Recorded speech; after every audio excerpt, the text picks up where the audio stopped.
નમસ્તે વિદ્યાર્થી મિત્રો, ડિજિટલ વિદ્યાલય યુટ્યુબ ચેનલમાં તમારું સ્વાગત છે। વિદ્યાર્થી મિત્રો, આપણે જે સ્વાધ્યાયનું સોલ્યુશન જોઈએ છે એમાં આજના વિડીયોમાં આપણે વાત કરવાની છે ધોરણ 8 વિષય તમારો વિજ્ઞાન જે છે એમાં પ્રકરણ નંબર તમારું 8 છે બળ અને દબાણ। આ પ્રકરણ તમારું જે છે એનું સંપૂર્ણ સ્વાધ્યાયના બધા પ્રશ્નો છે એનું સોલ્યુશન છે આપણે આજના વિડીયોમાં જોવાના છીએ। તો એના માટે અંત સુધી વિડીયો જોતા રહેજો અને ચેનલમાં તમે નવા હોવ અને ચેનલને સબસ્ક્રાઇબ ન કરી હોય તો અત્યારે જ આપણી ચેનલ છે એને સબસ્ક્રાઇબ કરી નાખો અને બાજુમાં જે બેલ આઇકન છે એ દબાવી દો, જેથી કરીને જો પણ તમારા ધોરણનો કોઈ વિડીયો આવે તરત તમારા સુધી પહોંચી જાય। બરાબર, ચાલો આપણે સ્વાધ્યાયનું જે સોલ્યુશન જે છે તમારો 13 પ્રશ્ન છે જોઈએ આપણે। એમાં પહેલો પ્રશ્ન તમને આવો આપેલ છે કે એવી પરિસ્થિતિના બે ઉદાહરણ આપો કે જેમાં તમે ધક્કો મારીને કે ખેંચીને પદાર્થોની ગતિની અવસ્થા બદલો છો। બરાબર, હવે એમાં ઘણા બધા ઉદાહરણો હોય, તમે તમારી રીતે કોઈ પણ લખી શકો। જેમ કે આમાં છે કે ઢાળ ઉપર ચડાવવાનું સ્કૂટર, કે હવે ધક્કો મારીને ખેંચીને ગતિની અવસ્થા બદલી શકીએ, આપણે બદલી છીએ। પછી કૂવામાંથી પાણી ભરેલી ડોલ ખેંચવી, બરાબર, એમાં આપણી રીતે તમે ગમે એ આમાં કરી શકો। બરાબર, બીજું છે એવી પરિસ્થિતિના બે ઉદાહરણ આપો કે જેમાં લાગુ પડેલા બળના કારણે પદાર્થનો આકાર બદલાય। જે બળ હોય લાગુ પડેલું હોય એના કારણે આકાર બદલાઈ જાય। જેમ કે પ્લેટમાં રાખેલા લોટના કણકને હાથ વડે નીચે તરફ દબાવવાથી માત્ર આકાર બદલાય। લોટ હોય ને દબાવો એટલે આકાર બદલાય, ક્લે હોય દબાવો તો આકાર બદલાય। બરાબર, સાયકલની સીટ પર બેસવાથી સ્પ્રિંગ દબાય। બરાબર, હેવી સ્પ્રિંગ હોય, તમે 4 વ્હીલરમાં વજન મૂકો તો પાછળની સ્પ્રિંગ દબાય, એટલે કે માત્ર આકાર બદલાય। બરાબર, તો એવી ઘણા બધા ઉદાહરણ છે, તમે તમારી રીતે કોઈ પણ લખી શકો। ત્યારબાદ ત્રીજો ક્વેશ્ચન તમને આપેલ છે કે કૂવામાંથી પાણી ખેંચવા માટે આપણે દોરડા પર ખાલી જગ્યા લગાવવું પડે। શું લગાવવું પડે? દોરડા પર બળ લગાવવું પડે। બરાબર, ત્યારબાદ ચોથો ક્વેશ્ચન છે કે એક વિદ્યુત ભારિત પદાર્થ વિદ્યુત ભાર રહિત પદાર્થોને પોતાની તરફ ખાલી જગ્યા કરે। શું કરે? આકર્ષે। વિદ્યુત ભાર રહિત હોય, બરાબર, વિદ્યુત ભારિત પદાર્થ હોય એ વિદ્યુત ભાર રહિત હોય એને પોતાની તરફ આકર્ષે છે। પાંચમો ક્વેશ્ચન છે કે સામાન ભરેલી ટ્રોલીને ગતિ કરાવવા માટે આપણે તેને શું કરવું પડે? ખેંચવી અથવા તો ધકેલવી પડે, ધક્કો મારવો પડે। બરાબર, છઠ્ઠો ક્વેશ્ચન છે એક ચુંબકનો ઉત્તર ધ્રુવ બીજા ચુંબકના ઉત્તર ધ્રુવને શું કરે? આકર્ષે કે અપાર કરશે? બરાબર, તો શું આવે એમાં? અપાર કરશે, આકર્ષે નહીં। બે સામે ઉત્તર ધ્રુવ જે છે, બરાબર, એ છે એ ભેગા થાય નહીં। બરાબર, ત્યારબાદ છે સાતમો ક્વેશ્ચન કે એક તીરંદાજ લક્ષ્ય તરફ નિશાન તાકવા માટે પોતાના ધનુષ્યની પણછને ખેંચે છે, પછી તે બાણ છોડે છે જે લક્ષ્ય તરફ ગતિ શરૂ કરે છે। આ માહિતીને આધારે નીચેના શબ્દોનો ઉપયોગ કરીને વિધાનોમાં ખાલી જગ્યા પૂરવાની છે।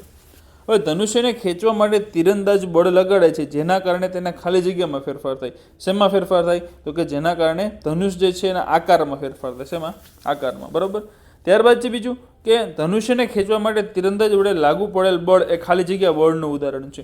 તો તીરંદાજ દ્વારા જે બળ લાગ્યું એટલે હાથ નહીં ખેંચ્યું એટલે સ્નાયુ બળ લાગ્યું। કેવું બળ લાગ્યું? સ્નાયુ બળ।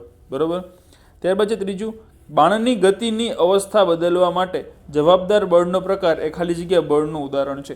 જો બાણની જે ગતિની અવસ્થા જે છે એમાં બદલાયો એના માટે જવાબદાર બળનો પ્રકાર છે એ કયો બળ છે? તો કે તેમાં આવશે આકર્ષણ બળ। કયું આવશે? આકર્ષણ બળ। બરાબર, ચોથું છે ત્યારબાદ કે જ્યારે બાણ લક્ષ્ય તરફ ગતિ કરતું હોય ત્યારે તેના પર લાગતા બળો ખાલી જગ્યાને કારણે અને હવાના ખાલી જગ્યાને કારણે હોય છે। જો બાણ ઉપર જે લક્ષ્ય તરફ ગતિ કરતું હોય એ લાગતા બળો જે છે એ કેના કારણે હોય? તો કે એના ગુરુત્વના કારણે હોય। અને હવાના જે છે એ શેના હોય? તો કે હવામાં ઘર્ષણ લાગે, ઘર્ષણના કારણે હોય છે। બરાબર, ક્લિયર? ચાલો, ત્યારબાદ છે આઠમો ક્વેશ્ચન કે નીચેની પરિસ્થિતિમાં બળ લગાડનાર તથા જે વસ્તુ પર બળ લાગી રહ્યું હોય તેને ઓળખો। દરેક પરિસ્થિતિમાં જે પ્રકારે બળની અસર દેખાય છે તે પણ બતાવવાની છે।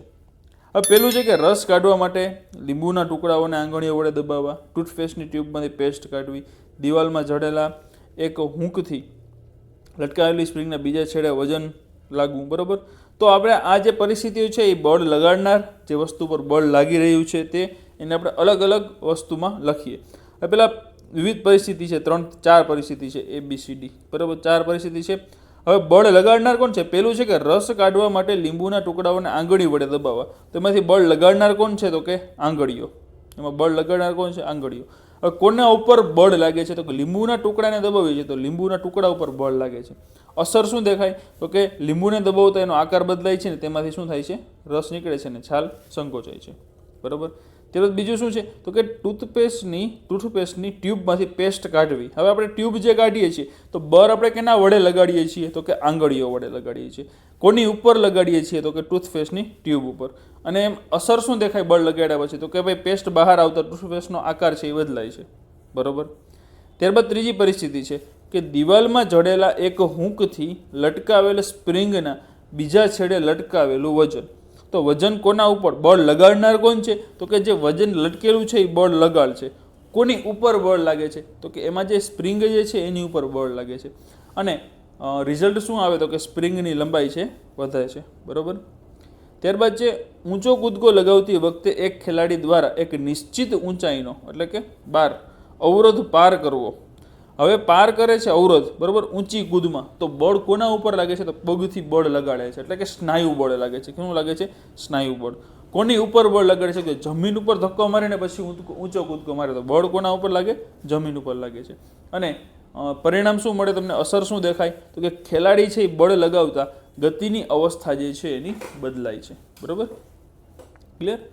ચાલો, ત્યારબાદ તમને 9મો ક્વેશ્ચન આપેલ છે કે એક ઓજાર બનાવતી વખતે કોઈ લુહાર લોખંડના ગરમ ટુકડાને હથોડો મારે છે. હથોડો મારવાના કારણે લાગતું બળ લોખંડના ટુકડાને કઈ રીતે અસર કરે છે તો કે લોખંડના ગરમ ટુકડા પર લુહાર હથોડો મારે ત્યારે તેના પર સ્નાયુ બળ લાગે છે અને લોખંડના ટુકડાનો આકાર જે છે બદલાય છે. બરાબર. ત્યારબાદ 10મો ક્વેશ્ચન છે કે એક ફૂલાવેલા ફુગ્ગાને સિન્થેટિક કાપડના એક ટુકડા વડે ઘસીને એક દિવાલ પર દબાવવામાં આવ્યો. હવે એવું જોવા મળ્યું કે ફુગ્ગો દિવાલ સાથે ચોંટી જાય છે. દિવાલ અને ફુગ્ગા વચ્ચે થતા આકર્ષણ માટે કયું બળ જવાબદાર હશે? આ બે વચ્ચે જે આકર્ષણ બળ થાય છે કયું જવાબદાર હશે તો કે સ્થિત વિદ્યુત બળ. બરાબર. ત્યારબાદ તમને 11મો ક્વેશ્ચન આપેલ છે કે તમે તમારા હાથમાં પાણીથી ભરેલી એક પ્લાસ્ટિકની ડોલ જમીનથી ઉપર પકડી રાખેલી છે. હવે ડોલ પર રાખતા બળોના નામ જણાવો અને ડોલ પર લાગતા બળોના કારણે તેની ગતિની અવસ્થામાં કેમ ફેરફાર થતો નથી તેની ચર્ચા કરો. હવે પાણી ભરેલી ડોલ છે જમીનથી ઉપર પકડી રાખી છે, તેમાં બે પ્રકારના બળ લાગે. કયું? પેલું તો સ્નાયુ બળ અને બીજું ગુરુત્વાકર્ષણ બળ. એ તો બધાને લાગે છે ગુરુત્વાકર્ષણ અને સ્નાયુ બળ આપણે આપ્યું. હવે સ્નાયુ બળ છે એ ઉપરની દિશામાં લાગે અને ગુરુત્વાકર્ષણ બળ છે એ નીચેની દિશામાં લાગે. બરાબર. એટલે શું થાય તો કે બંને બળ જે છે એકબીજાની વિરુદ્ધ દિશામાં છે અને સમાન મૂલ્યના છે. બરાબર. સ્નાયુ બળ છે એ પણ મૂકવાનું નથી ને ગુરુત્વાકર્ષણ મૂકવાનું નથી, એટલે ડોલ છે એની સ્થિતિમાં એમનેમ રહેશે, નહીં ઉપર જાય કે નહીં નીચે જાય. એટલે એનું પરિણામી બળ શું આવે તો કે શૂન્ય આવે. બરાબર. આથી ડોલની ગતિની અવસ્થામાં કોઈ પણ ફેરફાર થતો નથી. બરાબર.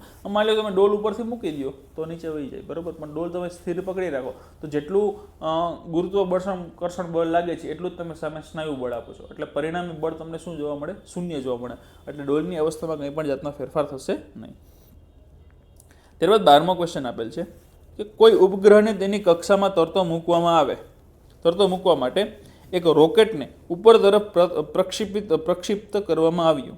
હવે પ્રક્ષેપણ સ્થાન એટલે કે લોન્ચ જ્યાંથી થાય છે એ ઉપરથી છોડવાના તરત બાદ જ રોકેટ પર લાગતા બે બળોના નામ જણાવો. હવે રોકેટ ઉડાનમાં લાગે, એક તો પેલું ગુરુત્વાકર્ષણ બળ લાગે જે રોકેટની ઉડ્ડયનની વિરુદ્ધ દિશામાં એટલે કે પૃથ્વી તરફ લાગે છે, અને બીજું છે ઘર્ષણ બળ લાગે હવા સાથે, કે ઉડ્ડયન દરમિયાન રોકેટના વેગથી હવા સાથે લાગતું બળ એ ઘર્ષણ બળ. બે બળ લાગે છે. બરાબર. ત્યારબાદ છે 13મો ક્વેશ્ચન, છેલ્લો ક્વેશ્ચન છે તમારો કે જ્યારે પાણીમાં ડૂબાડેલી નોઝલવાળા ડ્રોપરના ફૂલેલા ભાગને દબાવવામાં આવે છે ત્યારે ડ્રોપરમાં રહેલી હવા પરપોટા સ્વરૂપે બહાર નીકળતી જોવા મળે છે. જ્યારે ફૂલેલા ભાગ પરથી લગાડેલું દબાણ દૂર કરવામાં આવે છે ત્યારે ડ્રોપરમાં પાણી ભરાય છે. તો ડ્રોપરમાં પાણી ચઢવાનું કારણ ખાલી જગ્યા છે. શું છે? પાણીનું દબાણ છે, પૃથ્વીનું ગુરુત્વ છે, રબરના બલ્બનો આકાર છે કે વાતાવરણનું દબાણ છે? તો એક વાતાવરણનું દબાણ જે છે એ શું આવે? એની ઉપર લાગે. કોની ઉપર લાગે? એની ઉપર વાતાવરણનું દબાણ લાગે. કારણ કે દબવો તમે વચ્ચે સ્પેસ છે, હવા છે, એટલે વાતાવરણ દબાણ જે છે એની ઉપર લાગે છે, જેના કારણે જે છે એ ડ્રોપરમાં છે એ પાણી ઉપર ચડે છે. બરાબર. ટીપા તમે પીધા હોય તો ટીપામાં તમને ઉપર પ્લાસ્ટિકનું બૂચ હોય દબવો એટલે તમે પછી મૂકો એને. બરાબર. એટલે હવા અંદર ગઈ, વાતનું એમાં લાગ્યું દબાણ, બળ લાગ્યું, પછી મૂકો એટલે હવા ફરી પાછી એમાં જાય, એની સાથે શું કરે? લિક્વિડ જે હોય એ પણ સાથે ઉપર લઈ આવે. એટલે એનું ડ્રોપરમાં છે પાણી છે, કોઈ પણ દવા છે વગેરે એમાં ચડે છે, એટલે વાતાવરણનું દબાણ છે એમાં લાગે છે. બરાબર. ક્લિયર? ચાલો, તો અહીંયા તમારું જે ચેપ્ટર હતું બળ અને દબાણ એનું સંપૂર્ણ સ્વાધ્યાયનું સોલ્યુશન છે આપણે જોયું. આ જ રીતના આપણે બધા ધોરણના બધા વિષયના સ્વાધ્યાયના સોલ્યુશન છે જોવાના છીએ. તો એના માટે અંત સુધી તમારે ચેનલ સાથે જોડાયેલ રહેવાનું છે. તમે ચેનલમાં જોડાયેલા ન હો તો અત્યારે જ આપણી ચેનલ છે એને સબસ્ક્રાઇબ કરી નાખો અને બાજુમાં જે બેલ આઇકન છે એ દબાવી દો, જેથી કરીને જો પણ તમારા ધોરણનો કોઈ વિડીયો હોય તરત તમારા સુધી પહોંચી જાય. અને આ વિડીયો છે મેક્સિમમ તમારા બધા મિત્રો સુધી શેર પણ કરી દો, જેથી એને પણ સંપૂર્ણ સોલ્યુશન છે મળી જાય. તો ચાલો મિત્રો મળીએ આપણે નવા વિડીયોમાં. ત્યાં સુધી આવજો મિત્રો. જય હિન્દ, જય ભારત.